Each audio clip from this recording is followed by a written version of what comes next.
Okay, hello YouTube, this is going to be a video review. I redid the paint job on my my actual Hibben 4. The Hibben logo's down here. Hibben knives, whatever it says on the stencil. And it had one right here, but it was terrible because I sandpapered the whole thing. So I kept the profile silverish chrome. It's only supposed to be barely half an inch of profile on this blade. So if you have one that's up here more, you have a knockoff Master Cutlery or a Master Cutlery design one that's way up here on the profile. So what I did was just use the dark black satin paint from Rustoleum. This is not a camo version paint because I don't buy this camo black for no reason. It's a dumb idea. It's a bad color to want to buy in camo color, because they sell greens, browns, and other colors that are better, and tans. But I got the I taped off the profile on both sides. Try to get like an edge right here, but the front is gone, so it's rounded. Doesn't really matter that much to me. I used this a while ago, so I had to fix it with sandpaper, and this is still kind of there where I messed up the paint job. It wouldn't come off. I didn't want to use an electric sandpaper thing to make it even worse. There's still a little drip right there from the last time I painted this. I redid it. You can see it now, it's shiny a little bit. That's the satin color.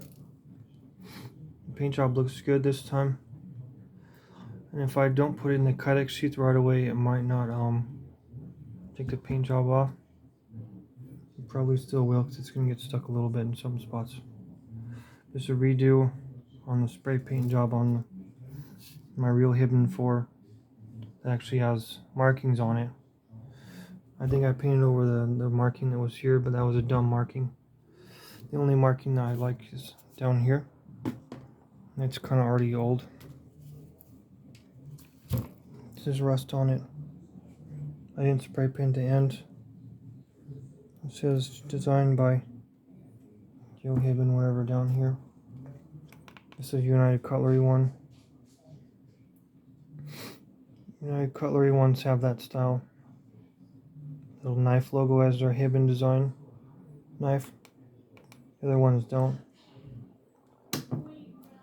This is my old one that I redid again. I deleted the upload on the original video. It was bad quality, and I had it on a stupid phone stand that I used over here. I set it on the phone stand. Kind of dumb idea, but I deleted the video. Here's my Hibben 4 repainted for a second time. I might just paint every time I use it if it gets paint gouges on it. When you chop into something that's about whatever, this thick or more, it's gonna shed the paint off probably anyway. And there's some weird layer right here. I don't know what that is. That might be from the old paint job from originally. Whoever sharpened this might have did that. But I use the little thing that doesn't gouge into the paint that much when I sharpen it. I'm trying to grab it. Use this thing on this side, the flat side, not the rounded side. Just sharpen up at a whatever regular angle. This thing is very old. It still has its ridges or whatever, the sandpaper texture on it. I don't know what type it is. There's a big one I had in the garage that sharpens anything metal or wood. Or you can fix this off on the table if you want to even. Like right here, there's water damage. I could probably fix that if I wanted to, but I don't care. This old ass table, maybe 10 years or whatever. Okay, y'all. If you're gonna buy a Gil Hibben 4 and actually use it, the old paint job's probably gonna come off anyway. So just remember, any kind of satin paint job that has primer in it, or more than two extra, what do you call it, like finishes that are on the bottle, just use that. Anything good That's Rustoleum brand sells this 2X kind of paint that has mostly paint and primer in it. The Satin one's cool.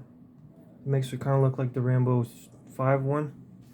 And this obviously is tons of grip tape on here. This thing is really bad on your hand if you get it in the groove where your thumb and your pointer finger are, where I'm pointing to right there. It's gonna hurt like hell for a while, as long as you don't get a blister there.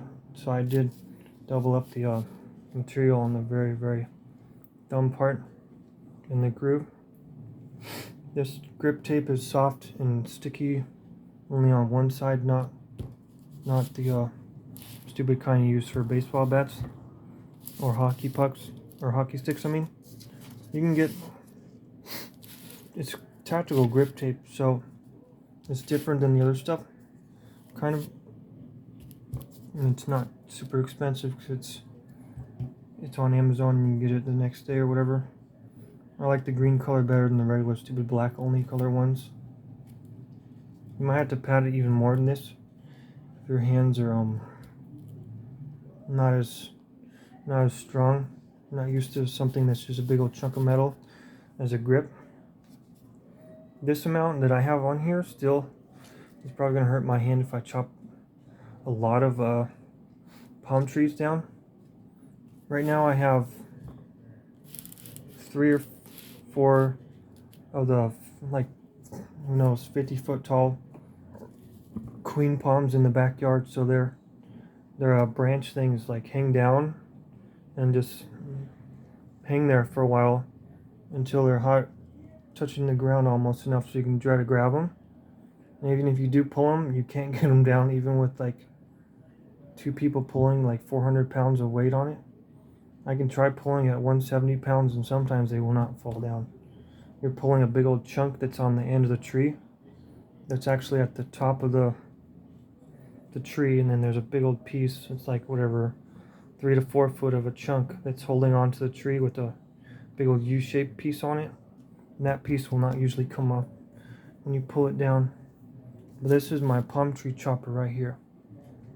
This thing works really good, and it's heavy enough where you can chunk into it.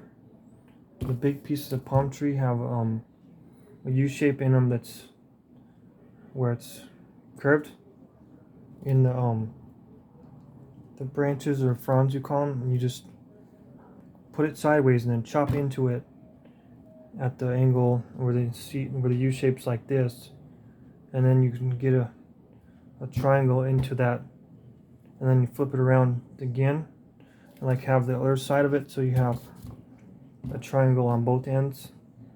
And then you could try to cut the spine down the middle, and that's just a pain because that's really hard to do. Even with my other old machete that's just a jungle from like Ecuador, Colombia or somewhere, or Guatemala, it's just a thin machete. It's just like freaking like thin paper, and you can wobble the blade actually how it's still thin. Okay, but no more talking about palm trees. End video. Gil Hibben 4 repainted, redo. This one has the triangle here, so it's the real version, the older one. The other one before had like a weird U shape in there where it like put your whole thumb in it. Okay, end video now.